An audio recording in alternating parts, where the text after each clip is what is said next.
ഇന്നലെ അത്താഴത്തിനു ശേഷം അവനൊന്നും ഭക്ഷിച്ചിട്ടില്ല. രാത്രി ഉറങ്ങിയിട്ടില്ല.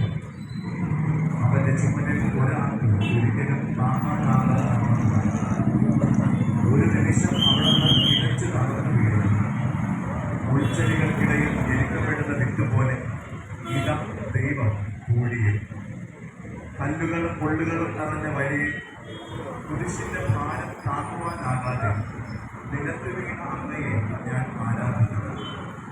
അവിടുത്തെ ഒട്ടിൽ നിന്നും രക്തം ഒഴുകുമ്പോഴും താങ്ങുവാനോ തുണയ്ക്കുവാനോ ആരുമില്ല എന്ന ചിന്ത എന്നെ വേദനിപ്പിക്കുന്നു. കുരിശിന്റെ മനസ്സിന്റെ ഭാരമല്ലേ എന്നെ വീഴ്ചത്. കൂടപ്പുറപ്പിനെ പോലെ കൊണ്ടു നടന്നവൻ എന്റെ മുമ്പിൽ തള്ളി പറഞ്ഞത് എന്റെ മനസ്സിനെ തളർത്തിയിട്ടുണ്ടാകും. ചിരിച്ചുകൊണ്ട് ചങ്ക് തുറയ്ക്കുന്ന അനുഭവം എനിക്കും ഉണ്ടാകാറുണ്ട്.